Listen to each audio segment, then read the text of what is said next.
for joining Hollywood Times. And, I'm excited to talk to you about this topic because I've covered some of the efforts of a nonprofit called Everfree. Actually, they were called 10,000 Windows, and they've been addressing the issues in the Philippines for human trafficking. And I guess that's when Deborah reached out and had mentioned that you're also doing some efforts in different parts of Asia. So can you introduce yourself, Christina, and tell the audience a little bit about yourself and what you're doing out in that part of the world? My name is Christina Zorich. I'm the executive producer, director. I also worked camera, worked side by side with my editor on a documentary on human sex trafficking called The New Abolitionists. It's gone through the festival circuit. We're now talking to distributors, deciding between some distributors who we're going to move forward with. I've spent the last 6 years of my life dedicated to the subject matter that's in the film. I followed 4 anti-trafficking groups that rescue, rehabilitate, do preventative work and prosecution work, fighting human sex trafficking in Southeast Asia. So we focused on that region of the globe because I had heard when I first started this journey in 2015 that was considered the most trafficked region of the globe. And so I thought, well, and also a bunch of synchronistic events happened that led to openings and opportunities to highlight the work of these people who I consider heroes in many ways. So that's me. Well, can you tell us a little bit about those synchronistic events that led to, that connections in that region? Well, I mean, the synchronistic events started before that. I had wanted to produce a play before I decided to produce the film. I had sold some property and was sitting on some money, and I had heard about this issue of human trafficking back in 2012.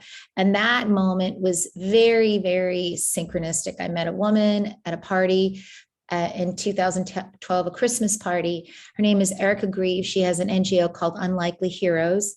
And she started telling me stories, and I was godsmacked. Time stood still. It was kind of just a very intense experience of awakening to this issue.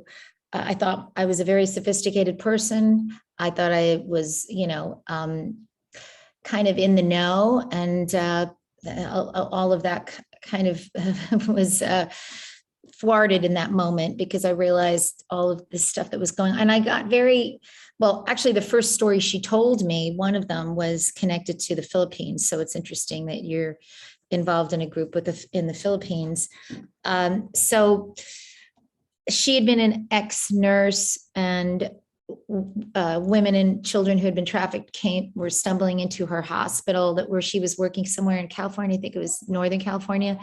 And she just realized there was no training or program to help rehabilitate these children and women from this extensive, intense level of trauma. And that's why she wanted to build homes, fill them with rescued children and women, and staff them, and needed to raise funds for it. So cut to, I just was like, well, how can I help you? I sent her a bunch of people to shoot fundraising materials. They all asked for money. She said to me, Christine, all the money has to go to the girls. I said, of course. And that's when I got the idea for the documentary. And it took a while till I could figure out where I was supposed to be placed in this kind of issue and what I could actually do. And in 2014, I got some money from some property and decided, after I had decided not to do another producing project, I was like, I decided to do this. And it self-funded. Towards the end, halfway through the edit, my mom came on my mother and father came on to produce the end of it. And that was very generous of them. Had a very heated family meeting about it. they kind of like rescued the film from going into kind of obscurity. So both of them have passed on since then. So I'm really grateful to them. Thank you, mommy and daddy, for bringing it across the finish line. But what I saw as in the process of creating it, soup to nuts, is, and I really believe this is true, when you're in your purpose or you're doing something, I call them divine assignments. We all have them. I It can agree. be the person or a career, or it can be just a season you're involved in something and you feel like a call to that issue or that event or that person. And it when it comes, it feels more special than other things. Like, for the instance, people say to me, how could you have done this and focused on this issue? It's so traumatic and difficult to talk about and watch. When you have like kind of the grace for something, and for me, it was also like, what is this? How can this be happening? That kind of overrode the emotional big waves of response that would happen to me as I started uncovering things, which I think are natural and human. Of course, normal people have big emotional responses to horrendous things. So there was a week, I remember when we were editing, where I was like, I need a week off. I just got to process. And so every little event, every little twist and turn felt like I'd run out of money here and a fundraiser would open up. A friend would get me a fundraiser at a church, and where I would go and speak and talk about the film, or another friend would show up and start discussing, educating me about another way to raise. It just all kind of opened up beautifully for me. And I'd say, when I talk synchronistically, that's what I mean. It felt, not to get too spiritual, but it's Christmas time. So if I'm going to do it, I might as well now. I felt God's, tip his hat in certain moments where he just said, see, I'm helping you out here. Don't give up, or see. And that's very encouraging, God bless this project. I completely agree with that. And I wanted to ask you, you made 2 trips to Asia to lay the groundwork for this, movie. And it said that you met some people involved in these rescues. Were there, what were the most, maybe the most powerful meeting that you had, and maybe a specific story of perhaps the most moving situation that you came across? Oh, I mean, not to sound, all of them were very powerful for different reasons. It would be like going to the Olympics and meeting, which player or athlete most impressed you. It's like, well, this one can run fast, or this one, can throw fast. It's kind of like that. Each person, there is something heroic that happens to people who get involved in this. You have to really fight through a wall of fear. And I don't even know what the word is. There's other emotions that come up to do this work. And most of them are like badasses. They've given up everything, moved from another country, and they're there. And some of them move with their families, some of them moved alone, and they're very dedicated to this work. And some of them started from nothing, building their NGOs to do this work. They're also balancing visas, they're balancing the authorities, they're balancing the police, they're balancing how to evade these criminal industries. They're dealing with victims that are traumatized on crazy levels. So it's like so high stakes. Yeah, it's overwhelming. It's like high stakes. So but it's also really, really inspirational for me as a Christian.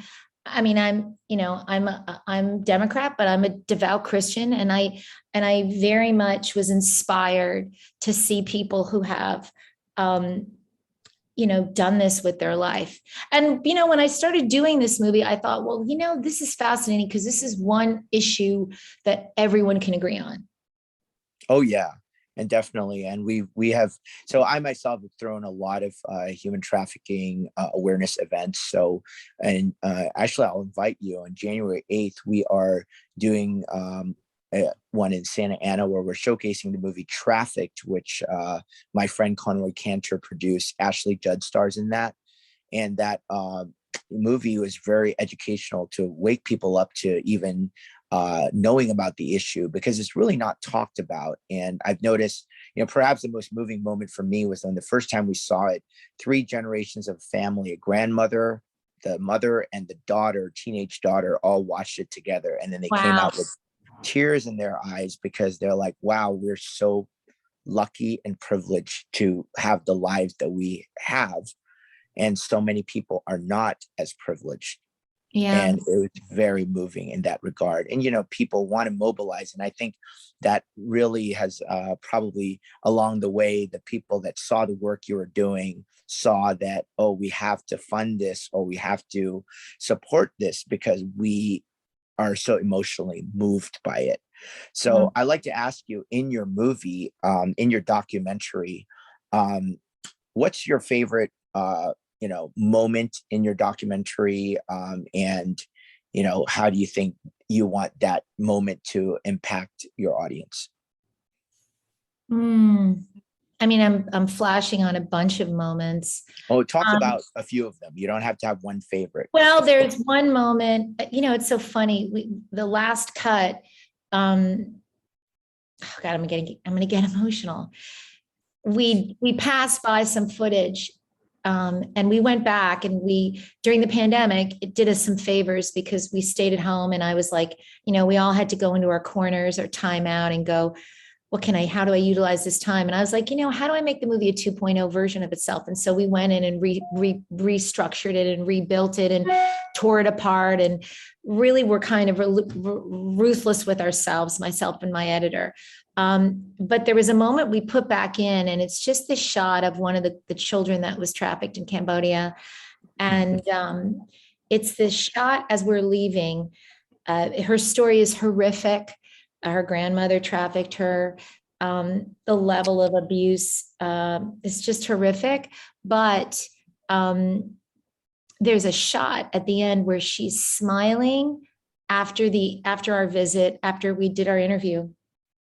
And we captured this confidence and joy in her in this one shot. Was so, and if you watch the film, it wouldn't be the shot that would hit you, but as the director, knowing the footage so well, I found it very moving, because I was like, oh, we almost threw this out, and look, we have this moment where she's joyous and in her body in a happy, confident way. And I mean, even for a teenager to feel that way is hard, but a trafficked child, teenager. Right. So it was just this beautiful moment that I was very moved by there. That's the one that comes to mind, frankly. Great. And, I know you had talked about rehabilitation of, the ones that were saved. What kind of rehabilitation efforts do you see, and what do you think is effective? Because I know in practical and sad reality is a lot of these women, especially if they're trafficked as teenagers, only know one way and end up back in the trade. So yeah. What are things, I know working, with the organization in the Philippines, I know they work very closely with the governments and the chambers of commerce to create sustainable jobs for them to transition to new careers. And that has been helpful.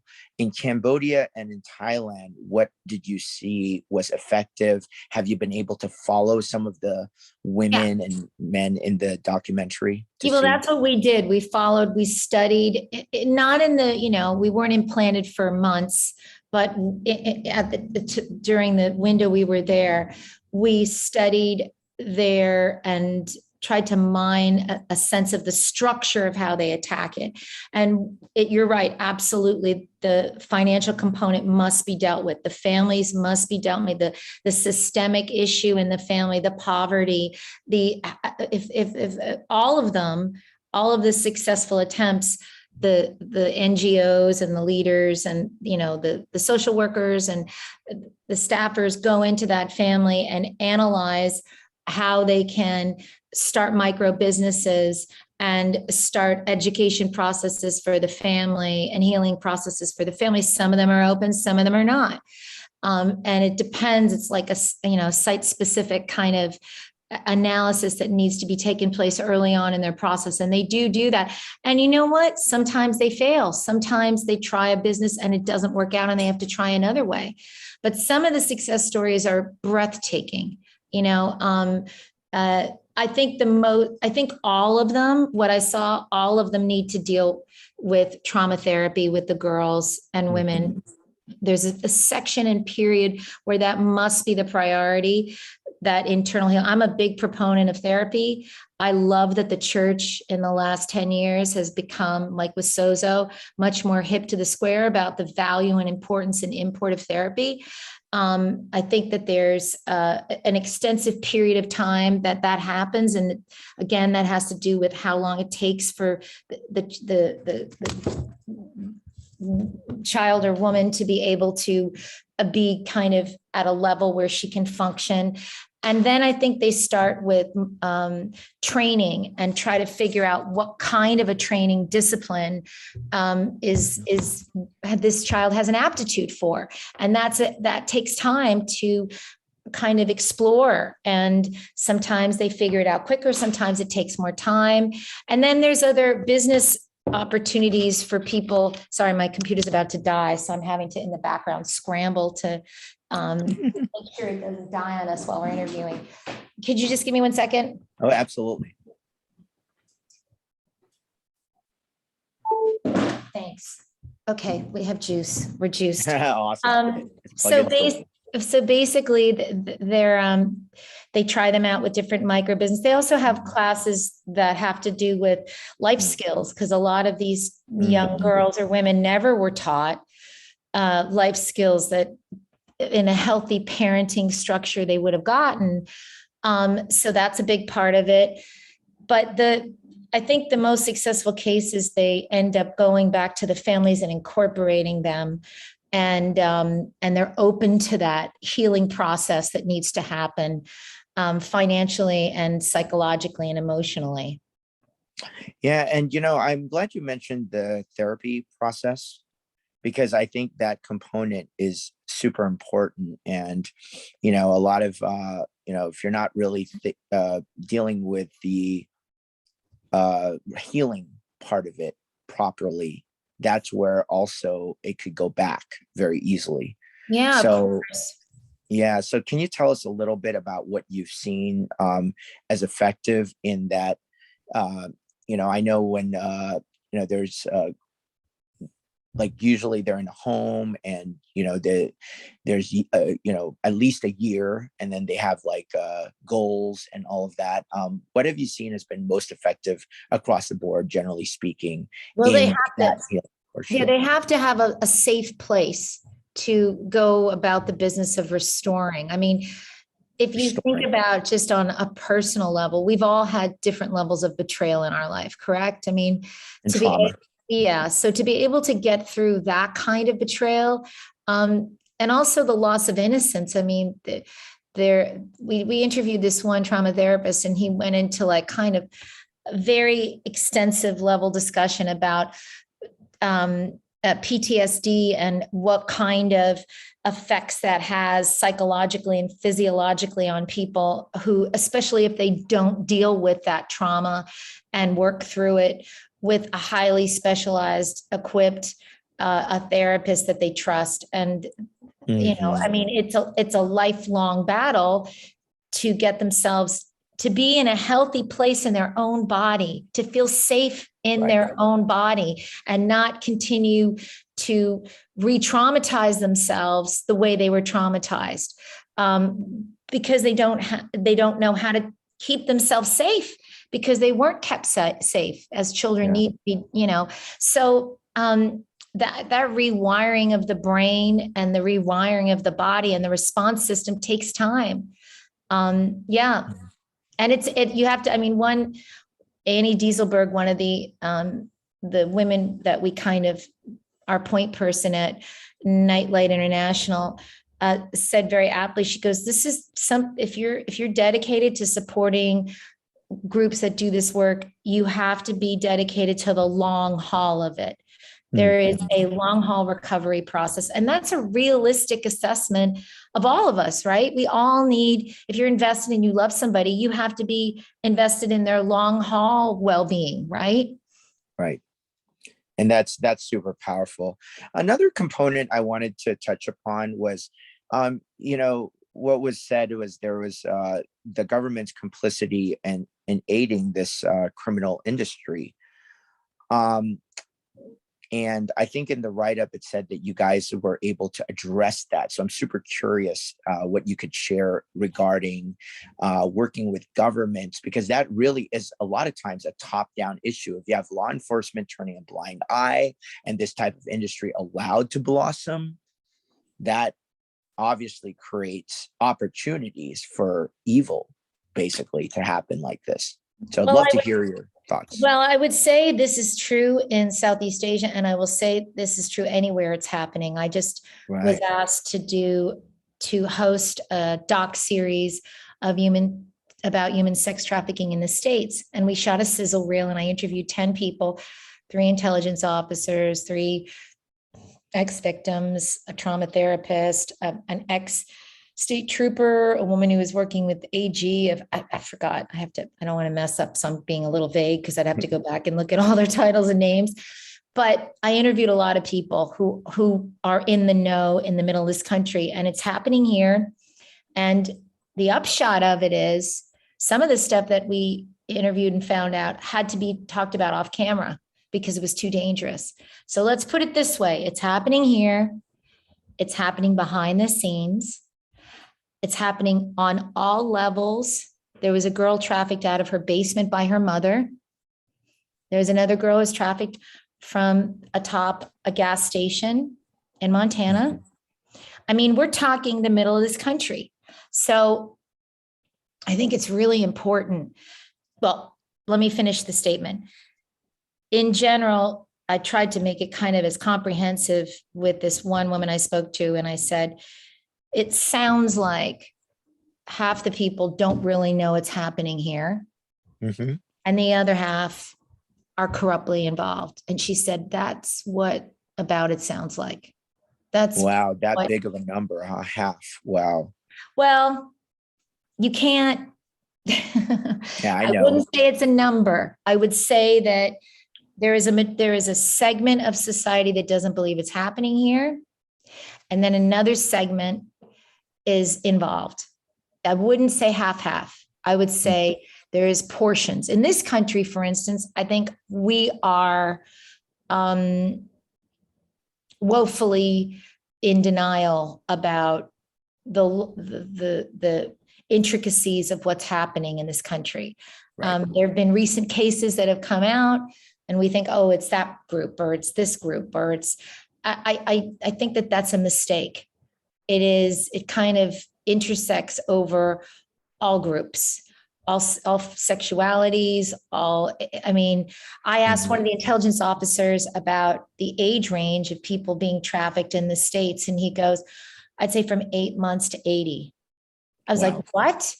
Because one of the cases he was bringing up was somebody who had been labor trafficked as a servant and became sex. So, I mean, there's all kinds of different businesses that front it here in the States because it's behind the scenes. So it's a complex issue that changes depending on the culture, depending on the society, depending on the customs. Mm-hmm. In Southeast Asia, maybe it's a little more out in the open. Here, it's hidden. I think we're just finally really beginning to get that it's happening. But the efforts to thwart it are very infantile in this country and even abroad. I mean, it was only 2000 that the first piece of legislation in this country was established, that anti-trafficking, and in 2000 in our country. So we're just figuring it out, really. Yeah, and definitely with the growth of porn, that has become, there's a different kind of issue then. Could you talk a little bit about that, and where, you know, that industry has grown leaps and bounds and has created new avenues for trafficking? Well, I would not be able to speak to the way it's manifesting in this country. I think you would have to go underground to figure that out, really. But I do know that a large majority of women and children that have ended up being trafficked, the sex industry is the most obvious place that it starts happening, be it strip joints or porno, Yes. or that's that's the obvious place, prostitution, where they end up because they're at a young age, they're traumatized in this way, it's their identity. They think they're low, they have so little self-esteem. Even if they manage to get away from whatever abusive dynamic, be it their family or a trafficker, it's very hard without getting any form of respiratory help for them not to end up back in that. So yeah. But I mean, that's an interesting question about pornography in this country, and what it looks like, and how it's presenting ourselves and who's involved with it. It definitely feels, I would not be able to speak to that yet. I would talk to me after I finish this series, but because I'm just beginning to get in terms of understanding a grasp on this country and how it works. So you're moving your efforts towards domestic, to tackling this issue domestically. Is that kind of what I'm hearing as kind of some of your next projects? Well, that's what's right in front of me. Yeah. I mean, I'm an actress. I teach and direct, so I'm always going to want to be involved in that. But this, God willing, this project will materialize fully, and will be, that's our journey. That's exciting. So let's talk a little bit about the movie, The New Abolitionists. It was screened and premiered just last month, right? So just a few weeks ago, basically. Well, we premiered online during the pandemic at an online Christian festival, and then we've been in an insane amount of. My sales agent said, "It looks like your festival, film festival run has been almost like your theatrical release." And I was like, "Yeah, well, there are no theaters really open. I don't feel safe in a theater. I'm not pushing for any kind of theatrical release at this moment. I don't feel does and I think the subject matter actually lends itself more to broadcasting and streaming, because it's such intense subject matter, and we're all at home mostly, at this point. So we'll see where things go, but we've been very fortunate.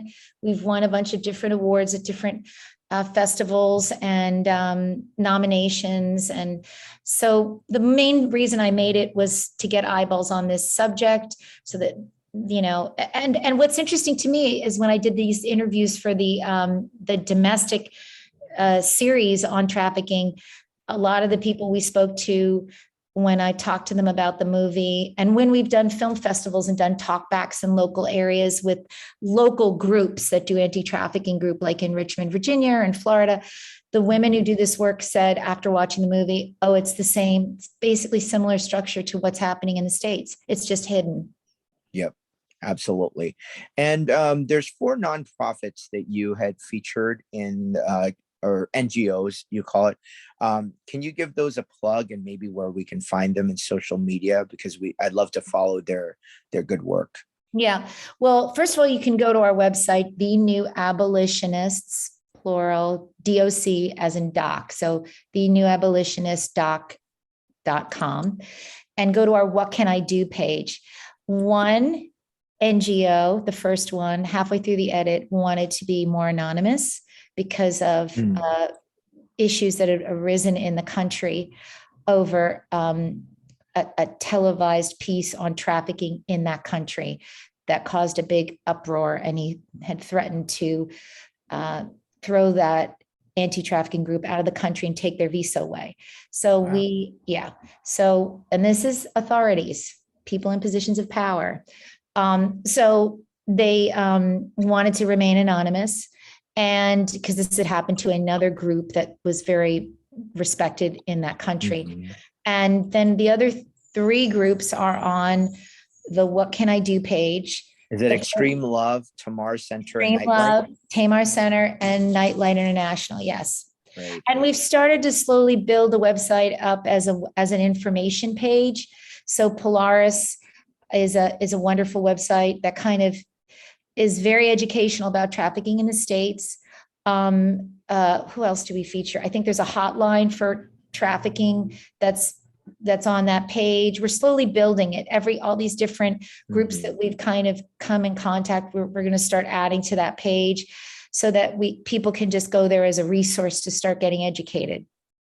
Right. And I see a few other NGOs you feature, like Restoration House, a Yeah. few in Kansas, Kid Safe Foundation, Unlikely Heroes. Yeah. So this is great. Thank you for this resource. Now, how do we stream your movie, Christina? Because I just clicked on the link on Eventive, I guess, for the Soho International Film Festival, and it says not currently available. So where do we see this? Okay, so we need to decide on our distributor, which we will be doing in the next month or even sooner than that. And then that whole process of our kind of opening rollout will begin. So we'll see what streaming networks we end up landing on. Hopefully we might maybe even get a broadcast something. But yeah, it's soon to be announced, put it that way. Awesome. Will you please keep me posted on that so I can plug when the public can go and see it, including myself. Another way we can do it is sometimes we've got to do it more diligently, list certain film festivals that we're a part of, and we can offer,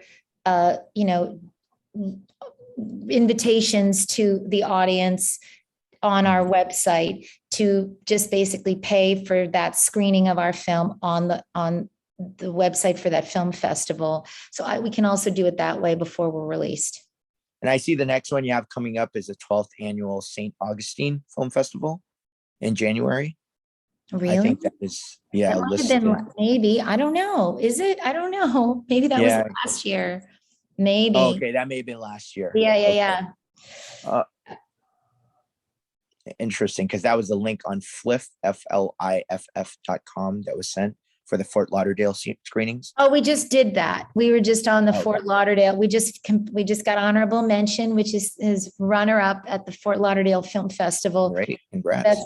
Best doc. So, honorable mention is second place is pretty good. I like it. Absolutely. And the most important thing, like you said, is getting eyeballs and people to be aware about this issue. So, thank you for your heart to communicate what is going on, and very out in the open in Asia, but very covertly here in America, and fighting the good fight and building out this awareness. Is there anything else, Christina, you want to share with our audience and for my write-up?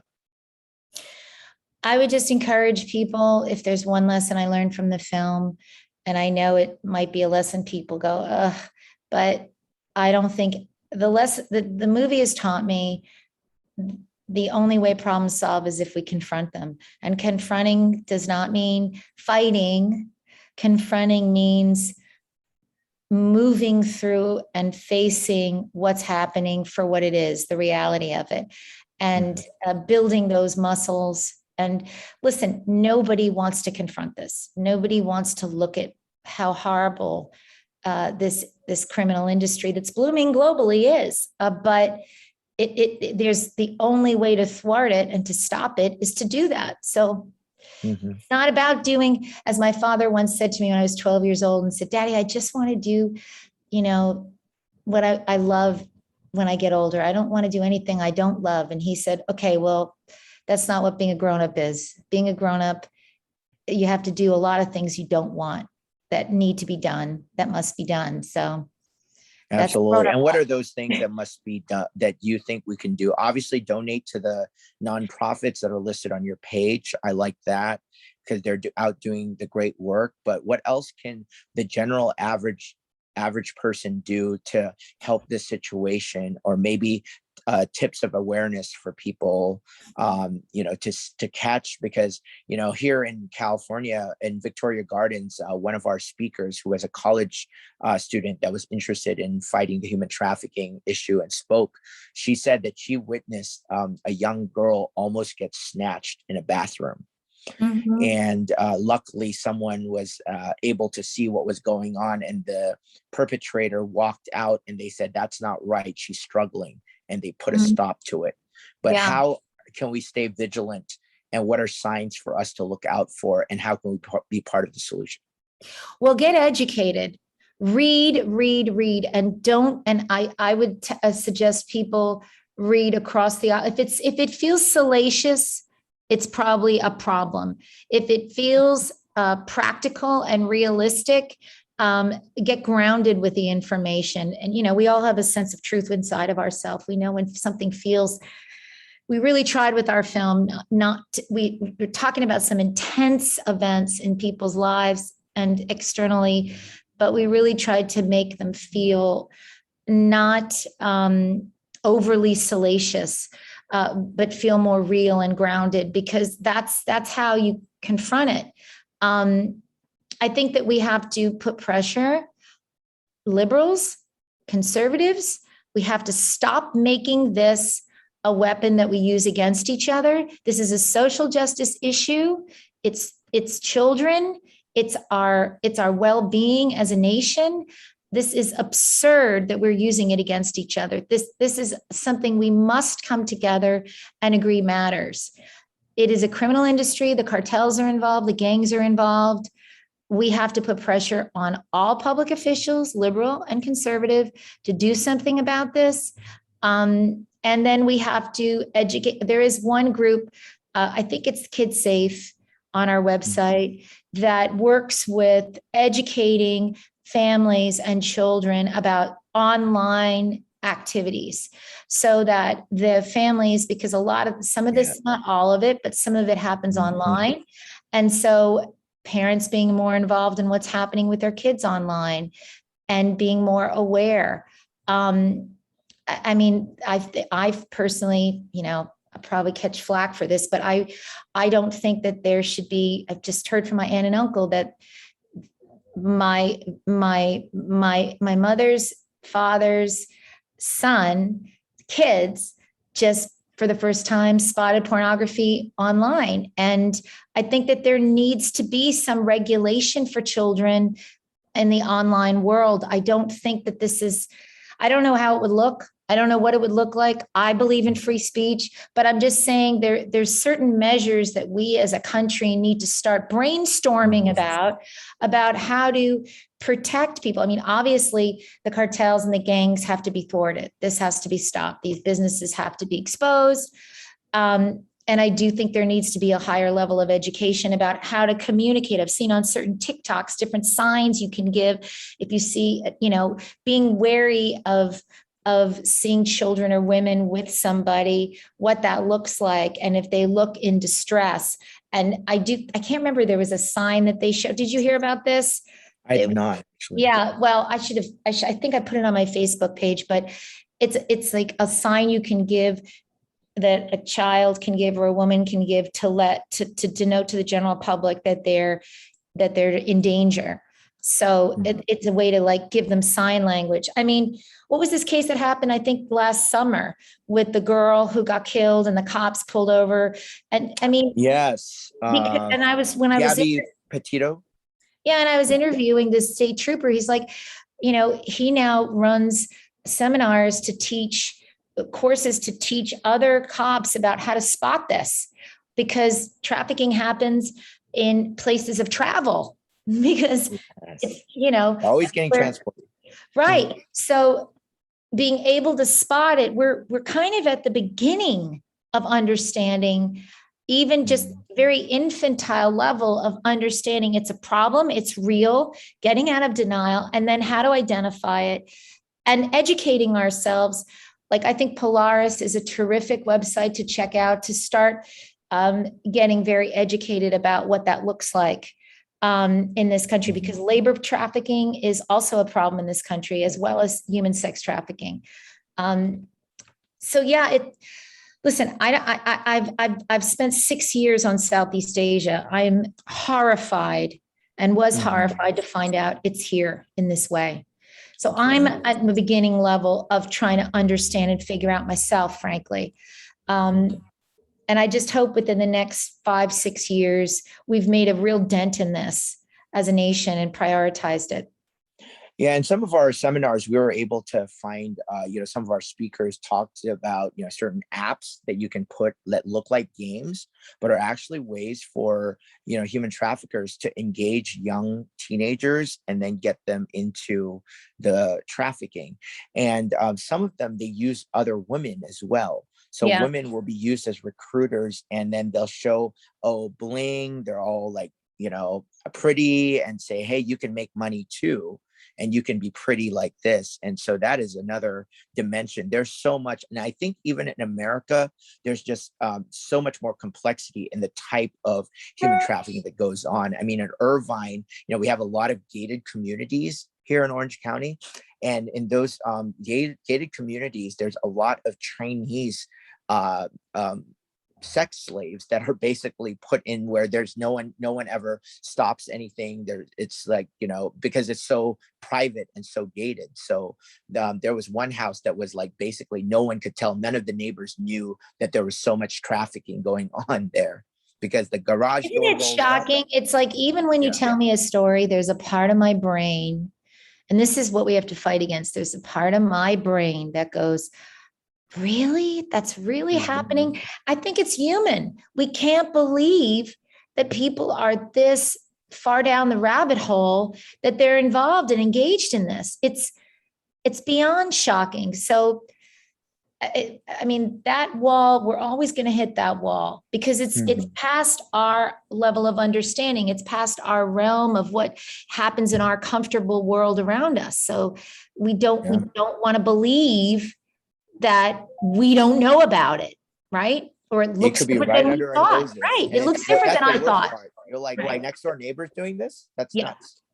Right. Yeah, so. Or it's happening online. What do you mean? Somebody got trafficked online, and that's impossible. My kids are online. That can't be, so it creates this, we're just all going to have to kind of get smarter.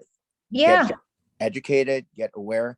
And then, you mentioned a piece about legislative action and convincing our politicians to make legislation. I really like that. Is there anything you're working on, Christina, where that we're pushing and we can collect political action to get, because recently, I think just a few years ago, they got rid of the Craigslist, where there was a lot of trafficking going on in Craigslist personal ads, I believe.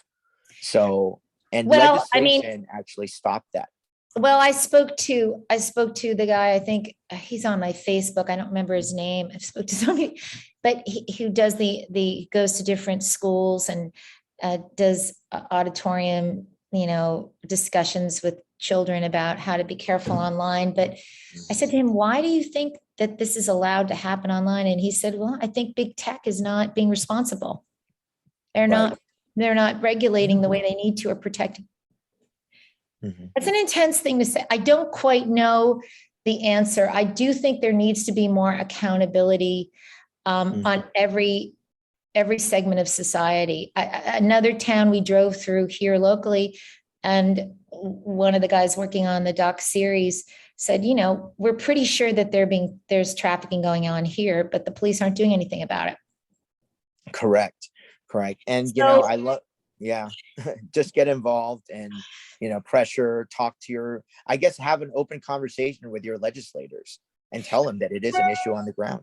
I think if we stop thinking, it's that people group over there in Hollywood, or it's this people group over here in this, or it's this people group, we have to start realizing it's happening in local towns. It's happening everywhere. Blaming and scapegoating certain people is, first of all, not real. It's not true. And secondly, It's lazy.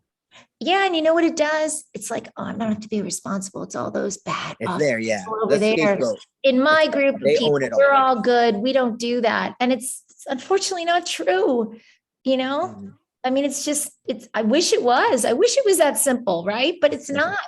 So I think we have to be more humble and Amen. realize real involvement, realize it's going to uh, destroy whatever paradigm. We can count on that. That's going to happen. That's what growth and development does. It cracks your face and says you were wrong, and that's good. That's how you grow and learn. That's how you evolve in dealing with life. Is you learn past held ideas were wrong. We can't be afraid of that because that's going to happen. That's how you outsmart these people. That's They're a right. criminal industry. We have to outsmart them. We have to be smarter than them. Absolutely. Real involvement and humility. I think that's in short supply. More people are concerned about being right than actually doing the right thing. And criminalizing the other group and dehumanizing them. And, you know, one thing I've seen Democrats and Republicans watch my movie, and all of them are moved by the subject matter, and it's not even about my movie so much, but take away if they like the film or not. Seems to be a lot of people do, but if they don't, everyone can agree that this is a horrendous issue and needs to be confronted. Absolutely. So New Abolitionists, and remind us the website again, Christina. The New Abolitionist .com. And there's the what can I do page is the one that I think is the most resourceful and helpful for the now. And we'll keep updating it with new information. We're trying to, sorry, my dog's in the background. He wants me to walk him because I'm ignoring. I got mine here too. Sorry. I turned the sound off, but I'm talking. What can I do? He's, oh, there you go. He's been quietly. That's how you make them quiet, is you put them on your lap, right? Exactly. Here, come up here. What kind of dog do you have, Christina? Here, I'll go get him. He's a rescue. That makes sense, right? Of course, my dog. Him too. Actually, I kind of joke that Pugsley, my dog, was sex trafficked because he was a puppy mill and he sired 5 litters. Wow. And I got him when he was 1.5, and I said, "You have that many children at wow. 1.5?" Yeah. Yeah, that's intense. We don't look at animals like that. I know when my mother passed, I turned to my dog when I was crying one day and I was like, oh, you don't know what it's like. Like, just, you know, when you talk to your animal, and I go, oh my gosh, he does. He was taken from his mother. That's what we do to animals in this country. He does know what it's like. Exactly. He was probably traumatized by that. And we all walk around like, oh, that's normal for animals. But, you know. But no, they have those same emotions we do. And it's amazing. But I want to meet your. I'm trying to get him. All right. I'll go on a little journey to get him. Okay. Come here, Jake. Come on. Oh, now he wants to play. Here, I'll tip the computer so you can see him. Yeah. Oh, I see his little tail. That's him. Oh my God, so cute. He wants and what Chihuahua mix? He's a Manchester Terrier. Okay. He's definitely a terrier breed. Got a big mouth, but I like that. I like that he talks to me, and I talk to him like he understands me, and we have conversations. Right, Jay? Here, get in conversation. Terriers are very smart. Oh, hello. I love those ears. Oh, so cute. Hey. Hey. He's talking and to your you. colorings. I have a black dog also outside. He's in the living room, but he's actually looks just like your Jake. So I'm gonna send you a picture. Thank you. I'm glad you're a dog person. Most people are now. And that's one good thing with this pandemic. People have gotten a lot of animals, right, to keep them company. Oh yeah, there's a shortage. Really? Is there? I'm glad to hear that. I didn't know. Yeah, my friends that wanted like a multi-poo had to go through like all this whole process because, you know, in the past it would be easy, but now it's like the shelters are kind of getting emptied out because of the pandemic. So but we should celebrate all these good things that have happened. We've like absolutely like interesting byproducts. Yeah. Well, Christina, thank you so much for your time, and I'll shoot you or shoot Deborah the write up when it's done, and let's stay in touch and keep me posted on when this is available for streaming because I can't wait to watch it. All right. Thank you so much. It was great Right, meeting you. Merry you Christmas, as well. Happy New Year. Merry Christmas, Happy New Year. Take All care, right. Take Christina. care. Bye now. Bye.